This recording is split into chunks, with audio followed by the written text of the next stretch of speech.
They didn't teach you this. When you hear the word revolution, you probably think of two: France, America, liberty, equality, the rights of man, the birth of democracy. Those two revolutions get entire school curriculums, movies, monuments, museum wings. But between 1791 and 1979, 5 other revolutions happened that were arguably just as world-changing. Some were more violent, some were more radical, some completely rewrote the rules of what a country could even be.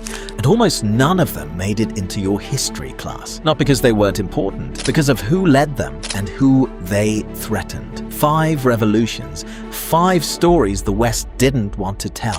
Let's fix that.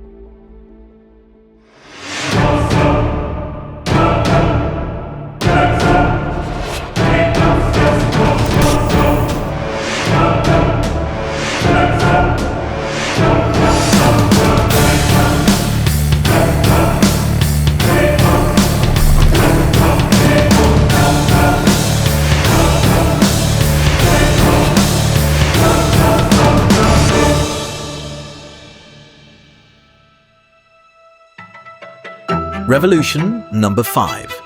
The Zanzibar Revolution. Most people think of Zanzibar as a holiday destination. White sand beaches, turquoise water, spices.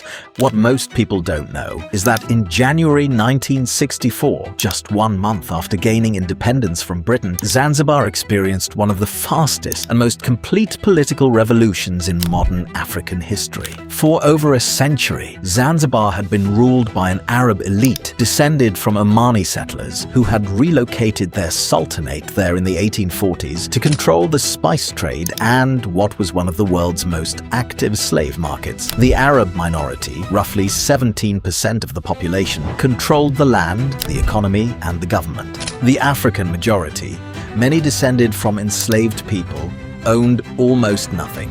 When Britain finally gave Zanzibar independence in December 1963, it handed power directly to the Arab government through elections the African majority felt were rigged. After winning 54% of the vote, the Afro-Shirazi Party, representing the African majority, received fewer parliamentary seats than the Arab minority parties. The colonial math didn't add up, and the African majority knew it. Fun fact, Zanzibar was the birthplace of Freddie Mercury, lead singer of Queen. He was born Farrokh Bulsara in 1946 to Indian Parsi parents. His family fled the islands after the 1964 revolution. On the night of January 12, 1964, a Ugandan migrant worker named John Okello assembled around 800 poorly armed men, mostly unemployed African youth, from the ASP's Youth League. They attacked police stations, seized the radio station, the telegraph office, and the Sultan's palace. By afternoon, it was over. The Sultan fled on the royal yacht. The Arab ruling class collapsed, and within months, Zanzibar merged with the mainland territory of Tanganyika, creating the United Republic of Tanzania. The name itself is a fusion. Tanzania, the revolution that nobody talks about, literally created a country that 65 million people call home today. Revolution number 4. The Cuban Revolution.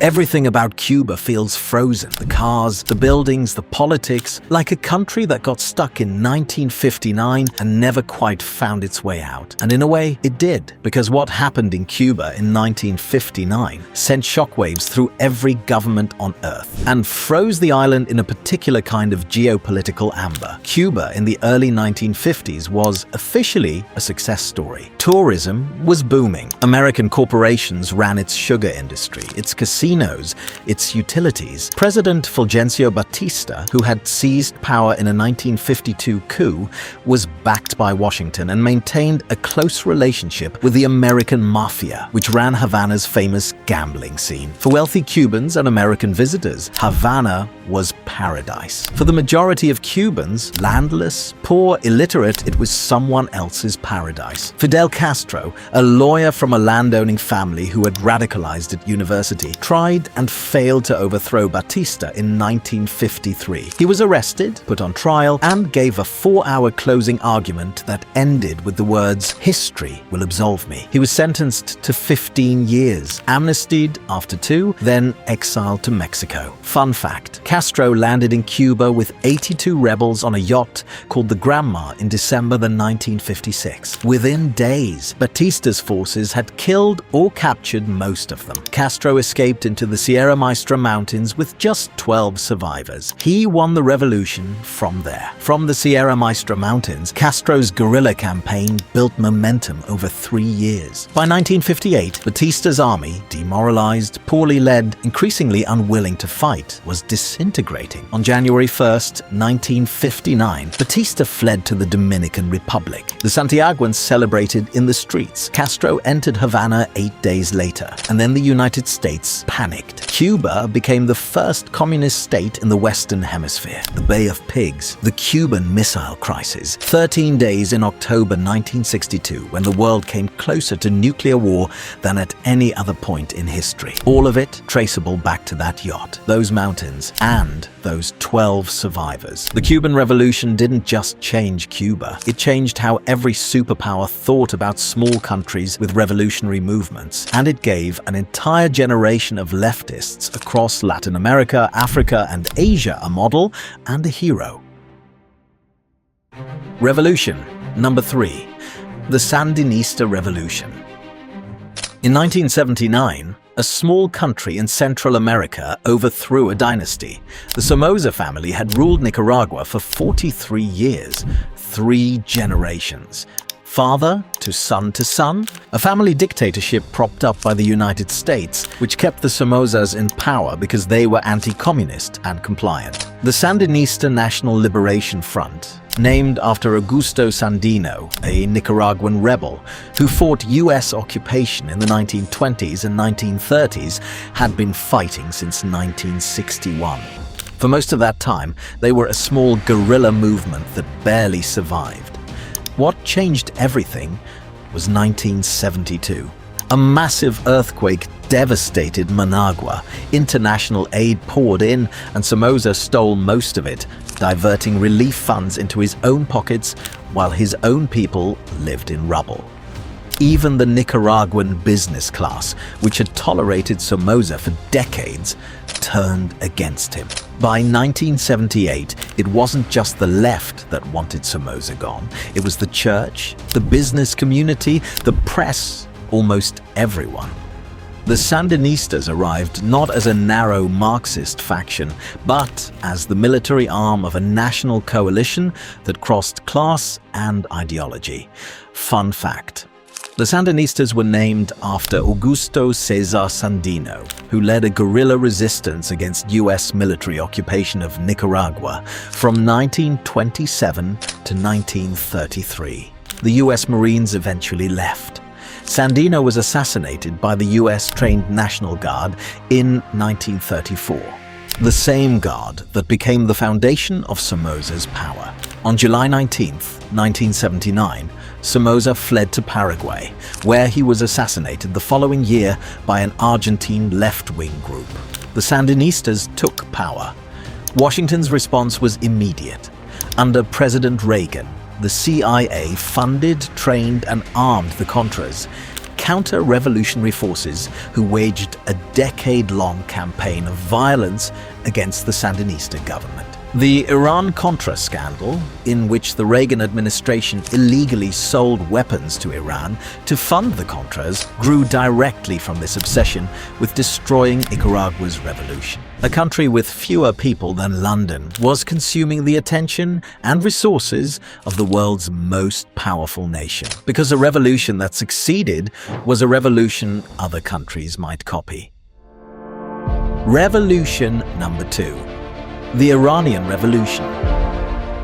In 1977, Iran looked like a Western success story. Oil wealth, a modernizing economy, one of the strongest military forces in the Middle East, women in universities, a pro-Western Shah who attended international conferences and appeared on the cover of Time magazine. 2 years later, all of it was gone. Mohammad Reza Shah had ruled since 1941 and since 1953, when the CIA helped overthrow Iran's elected Prime Minister Mohammad Mossadegh and reinstall the Shahs after Mossadegh tried to nationalize Iranian oil. The Shah knew exactly where his power came from. He built a brutal secret police, Savak, trained by the CIA and Israel's Mossad to crush any opposition. What the West consistently misread was what the Shah's modernization meant to ordinary Iranians. Rapid industrialization had pulled millions from rural areas into cities, where they found poverty, inequality, and a government that tortured dissidents. The White Revolution's land reforms destroyed traditional rural life. The cultural westernization felt to religious Iranians like an assault on identity itself. What nobody anticipated, including most of the revolutionaries, was that Ayatollah Khomeini would end up running everything. The revolution began as a coalition of Marxists, nationalists, liberals, and religious conservatives united only by their hatred of the Shah. Most assumed Khomeini would be a spiritual figurehead. Fun fact, when Khomeini returned from exile on February 1st, 1979, an estimated 3 to 5 million people lined the streets of Tehran to greet him, one of the largest crowds in human history. He had been sending cassette tapes of his sermons into Iran from exile in France, distributed hand to hand across the country. Instead, Khomeini moved with extraordinary speed to consolidate power. Within months, Iran's liberals, Marxists, and women's rights activists who had marched beside him found themselves the new regime's enemies. The Islamic Republic was built, and it was built to last. The Iranian Revolution sent electricity through the Muslim world. It proved that an Islamic government could topple a Western-backed monarchy. It triggered the Iran-Iraq War, in which Saddam Hussein, backed by the United States, attacked Iran in 1980. It created the conditions for Hezbollah in Lebanon. It shaped every conflict in the Middle East for the next half-century. And it started because a government got rich while its people got angry. The oldest story in the world. Revolution number 1. The Haitian Revolution. This is where we start. 1791. The French colony of Saint-Domingue, the island that would become Haiti, was the most profitable colony on Earth. It produced roughly 40% of Europe's sugar and more than half its coffee. French plantation owners had grown extraordinarily rich on the labor of 500,000 enslaved Africans, the largest enslaved population in the Caribbean. The conditions were so brutal, the work so deadly, the punishment so extreme, that slaveholders had to import tens of thousands of new enslaved people every year just to maintain the population. People were literally worked to death. On the night of August 22nd, 1791, it exploded. An enslaved man named Boukman led a ceremony in the forest, part religious ritual, part military briefing. Within days, enslaved people across the northern plains had risen up. Plantations burned. The revolt spread. What followed was 13 years of war that consumed 4 nations. France tried to hold the colony. Britain invaded, hoping to grab Saint-Domingue for themselves. Spain attacked from the east, and in 1802, Napoleon Bonaparte, who planned to use Haiti as the base for a French empire in the Americas, sent 43,000 of his best troops, led by his brother-in-law, to crush the revolution and restore slavery. Fun fact: Napoleon's army in Haiti was devastated not by weapons but by yellow fever.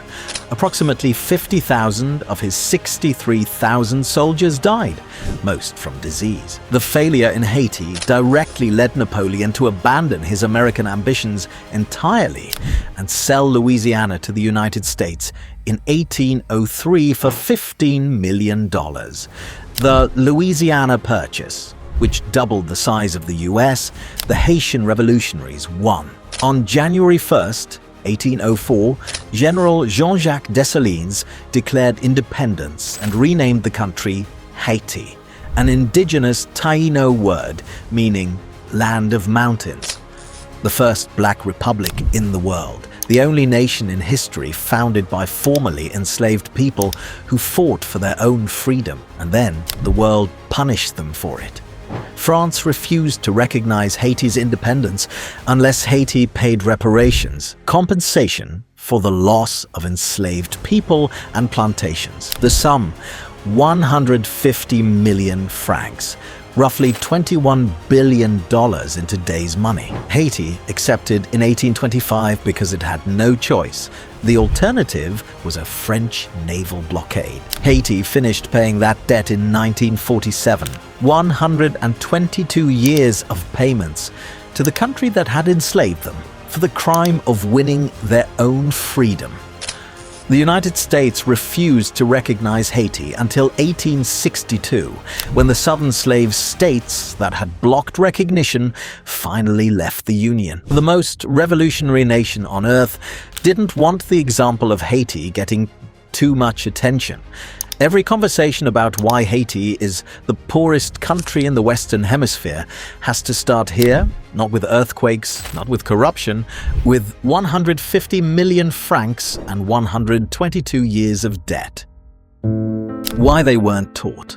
5 revolutions, 5 countries, 5 moments where ordinary people decided that the system they were living under was no longer acceptable. A plantation of enslaved people in Haiti, an African majority locked out of power in Zanzibar, a lawyer hiding in Cuban mountains, Nicaraguan farmers crushed by a family dynasty, Iranian city dwellers who felt their identity was being sold to the West. These revolutions are absent from Western history classes for a reason, because they raise uncomfortable questions about who was on the right side of history, about which revolutions the most powerful nations supported and which ones they tried to destroy. France fought Haiti. America funded the Contras. The CIA overthrew Iran's elected government in 1953, and then spent the next 26 years wondering why Iranians didn't trust the Shah. History is not complicated. It's just told from one direction. These are 5 of the directions it was never told from.